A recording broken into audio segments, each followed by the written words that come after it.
I'm also a proud BPS alum, a proud resident of the city of Boston, and a proud parent to an 11-year-old son. I'm excited to lead the capital planning team here at BPS as we work collaboratively with all stakeholders to improve not only the physical spaces, but the overall experience of Boston Public School students. I am joined here tonight with Rebecca Grainger, the Senior Advisor to Mayor Wu on Youth and Schools, who will be presenting with me this evening.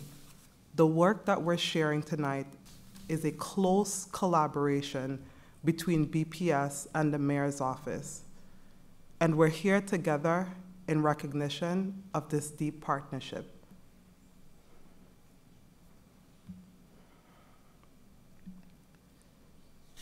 This evening, we are here to share an overview of the work we have done, as well as the direction we are heading to bring forth a long-term facilities plan by the end of 2023.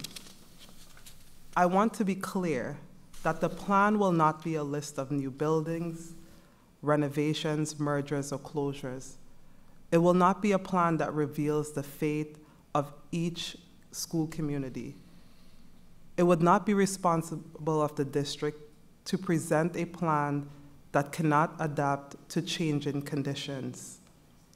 The plan will include several tools to accelerate the work of shifting the physical footprint of the district, investing in facilities with clarity, transparency, and equity as our North Star.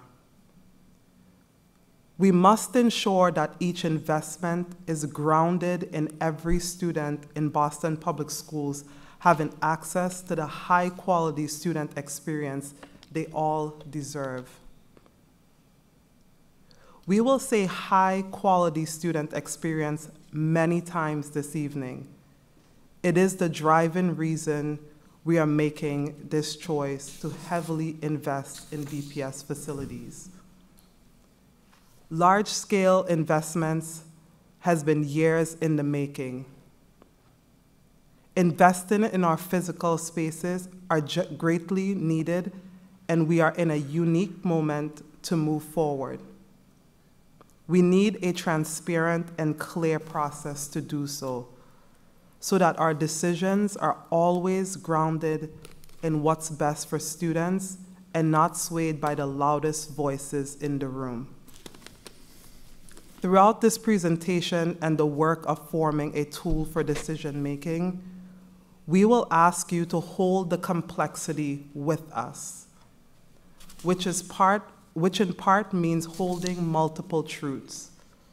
While we are a district and city that is achieving amazing things, we also have a lot of work to do.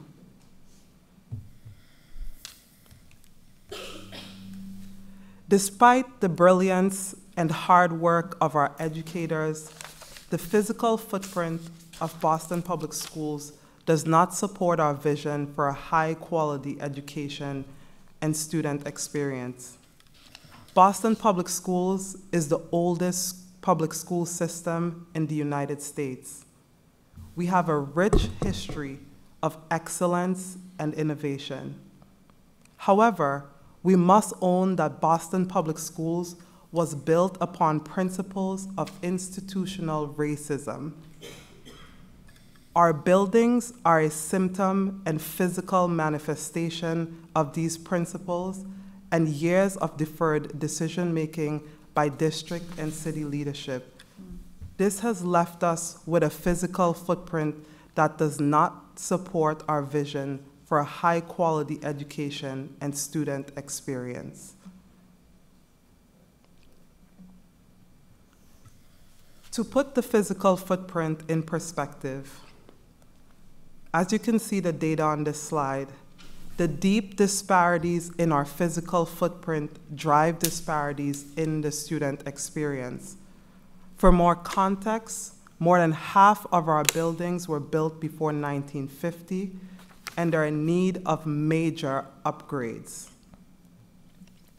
50% do not have auditoriums or cafeteriums, which are important spaces for students to gather. Many do not have science labs, art rooms, spaces for small group learning, and modern technology, all necessary components of a well-rounded education. And many are too small with too few classrooms for each grade level to support our vision for inclusive learning for every student. This negatively impacts some of our most marginalized students, our Black and Brown students, students with disabilities, and multilingual learners. As a result, there are big gaps in what kinds of programs and services offered across our district.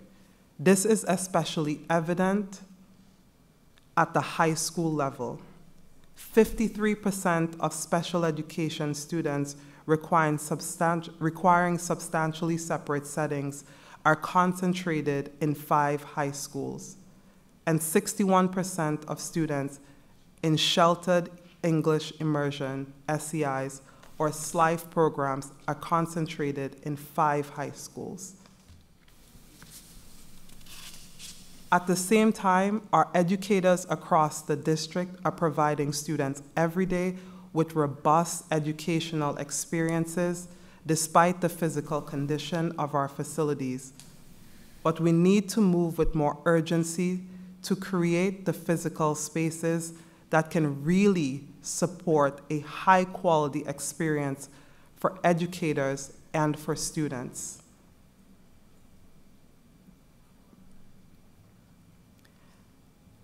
In the past 40 years, the city has built only 10 new schools in BPS, only 8% of our total buildings.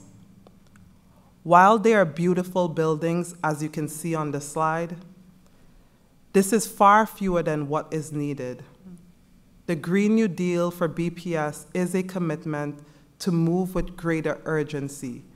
This is why we have been engaging in the school design study to help us accelerate this process. Okay, I'll talk about the listening sessions, but I just want to second Superintendent Skipper's amen. Chair Robinson, your words, I could feel them through my entire body. It is the reason why I'm here in Boston, and I'm so thankful for your leadership. So, all right, back to the listening sessions. Last winter and spring, we held a series of listening sessions and community focus groups and had in-depth conversations with more than 500 BPS students, families, educators, and community partners. We asked, what do you love about your BPS experience? What is your biggest frustration or challenges? And what are your hopes and future for BPS? We organized what we heard into broad themes and problem statements and then reported back to the community through a survey later in the spring. The survey was posted in every school in BPS, and we received more than 9,000 responses. In that survey, we asked people to select the experiences that resonated with them and then prioritize the issues they want BPS to address through its capital planning and investment. We heard from people across neighborhoods, all across our city.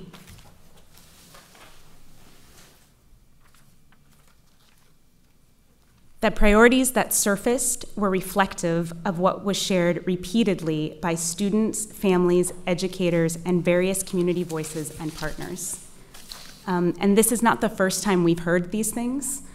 As a collective community, we are in overwhelming agreement that we need a high-quality experience for every student in Boston Public Schools, and that every student should have access to that high-quality experience close to home. We looked at data that was disaggregated by race and ethnicity, language, and disability. So the priorities you see here include the specific priorities of communities that have been historically marginalized.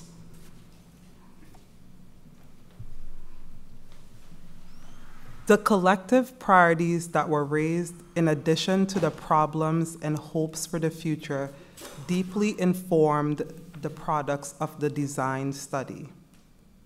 Coming out of the study, the educational specifications will be the benchmark for future school renovations and new construction projects.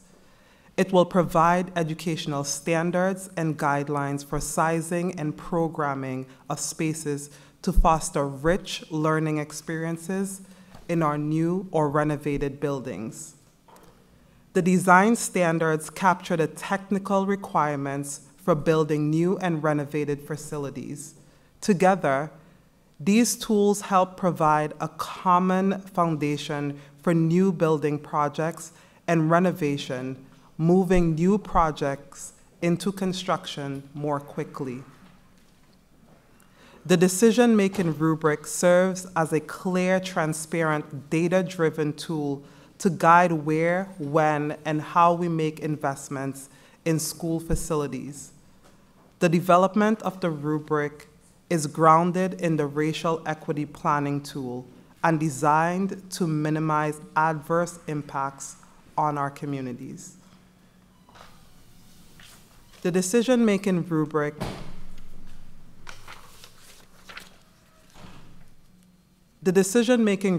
is a tool that would guide decisions on where we invest resources in facilities to support making the BPS high-quality student experience a district-wide reality. The rubric is grounded in the priorities we heard from community members throughout the winter and spring. It is important to continually center that the purpose of each investment is to deliver a high-quality student experience and provide that experience close to home.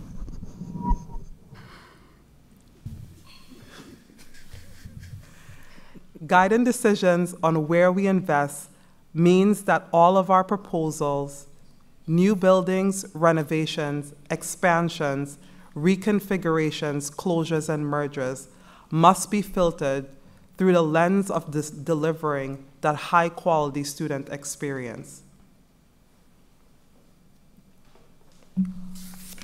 What might this look like? The first step is for us to define what that high-quality student experience should look like. Overwhelmingly, as a collective community, we agree our students must have access to high-quality student experience. The buckets are heavily influenced by the experiences shared and the priorities elevated. They also highlight the deep work and future direction of Boston Public Schools. So these buckets are still forming and evolving because we have more community sessions to do, but we want to give you an overview. So on the far left, a high-quality student experience means students have the access and opportunity to engage in rigorous and culturally affirming learning experiences. This is really that academic learning bucket. The next one over, in order for students to enter learning experiences ready to engage in high-quality curriculum and instruction that is challenging and representative of the diversity of BPS, we must support every child's wellness.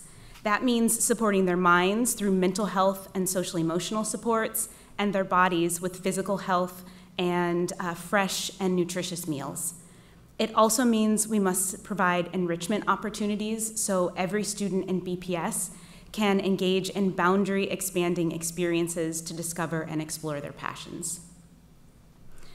Then, we must support the adults that support our students by providing educators with professional development and support structures, ensuring schools have the staff to support students and families.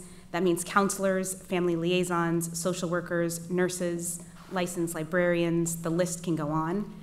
It also means authentic family engagement that invites families in as core partners in shaping the school environment.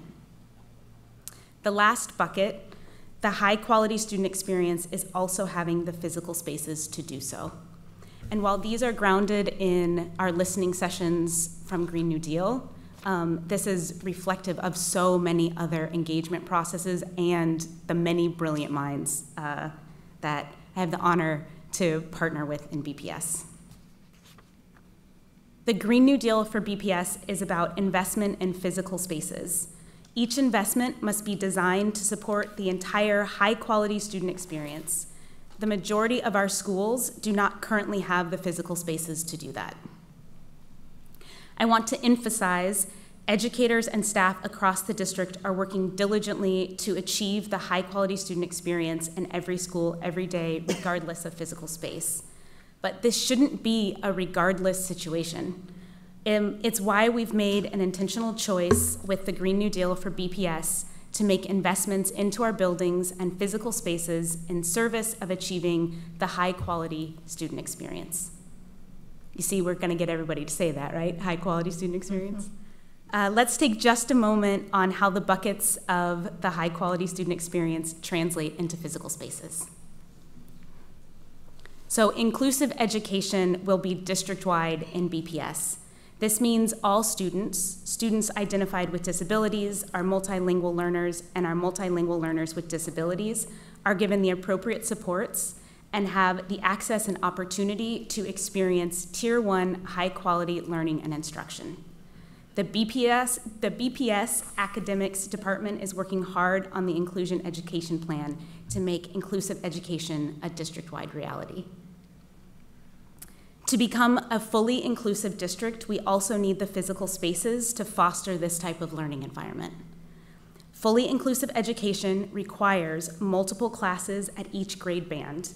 This allows our students identified with disabilities, our multilingual learners, and our multilingual learners with disabilities to be spread across multiple classrooms to better provide needed supports.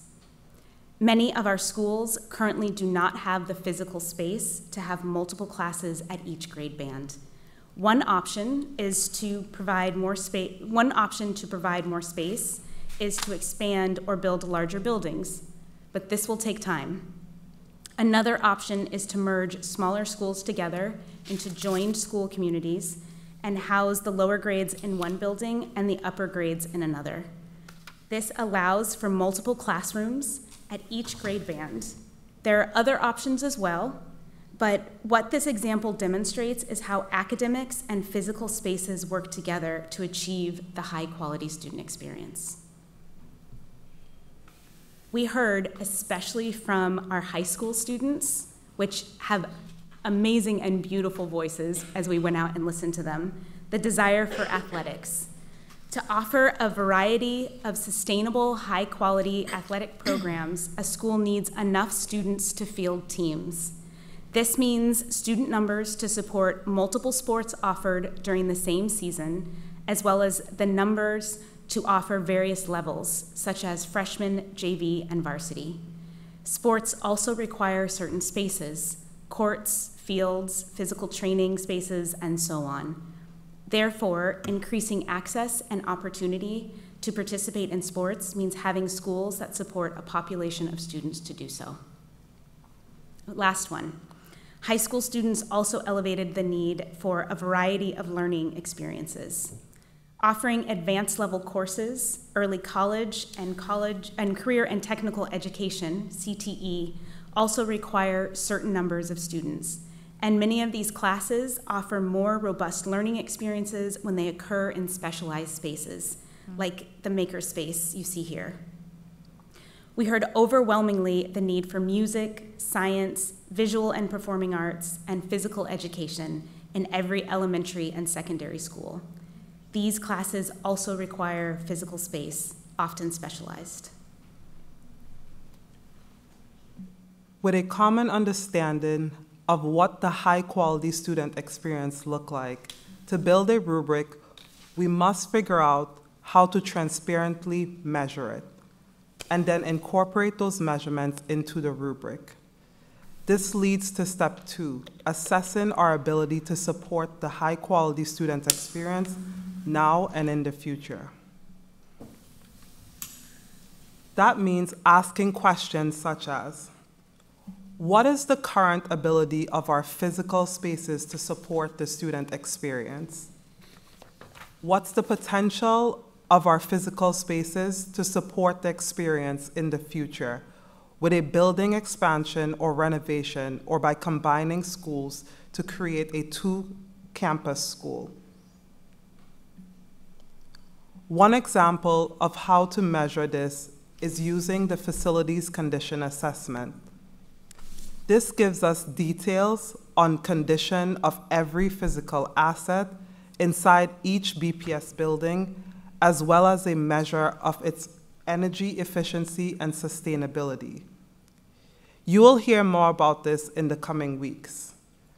We also have data from recent tours of every BPS building where our team recorded the size of classrooms and other spaces inside each school, as well as things like whether the building is accessible to people with disabilities and whether it has large, flexible gathering spaces for community members.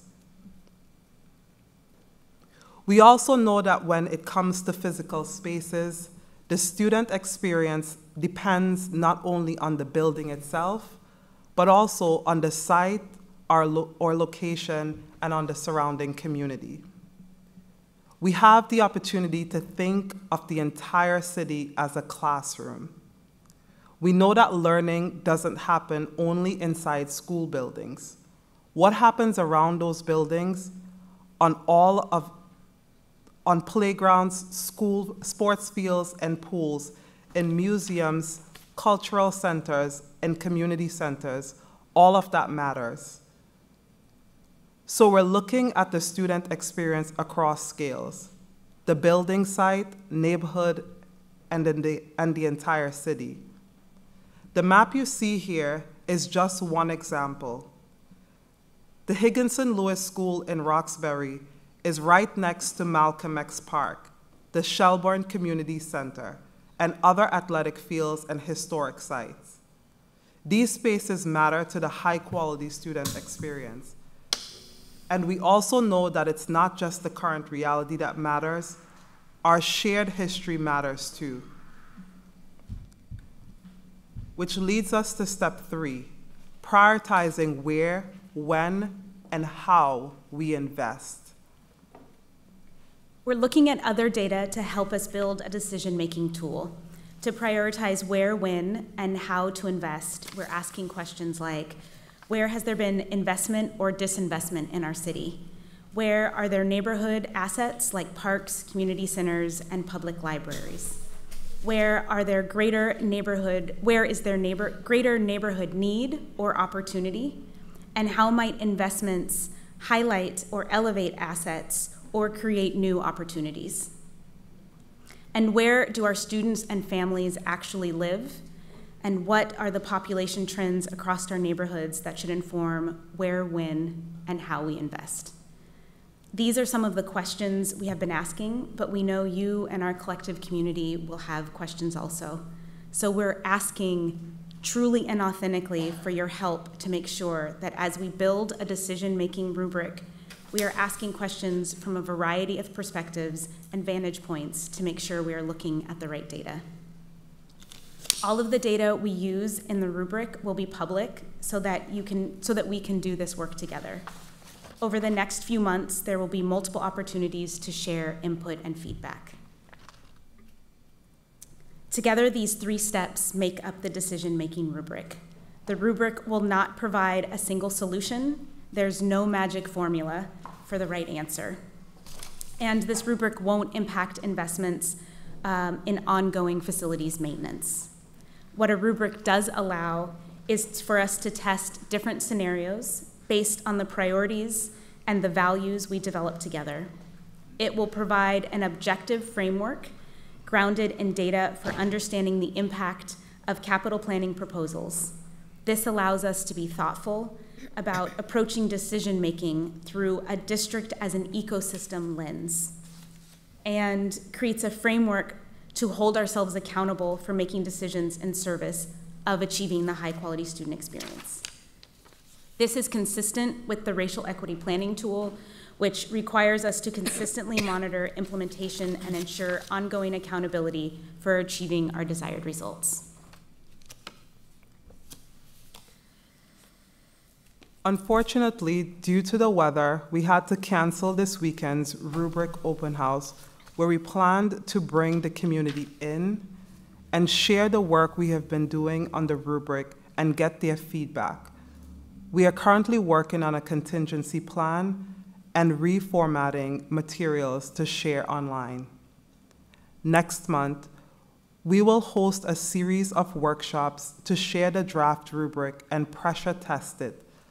Look at different scenarios and see how they would impact students' access to a high-quality experience in Boston Public Schools.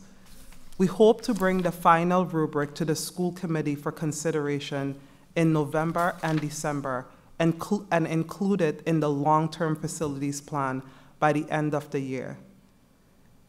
That means at the beginning of 2024, all future decisions about where we invest, new builds, renovations, and expansions, school reconfigurations, mergers, and closures will be based on a transparent, clear, and data-driven process.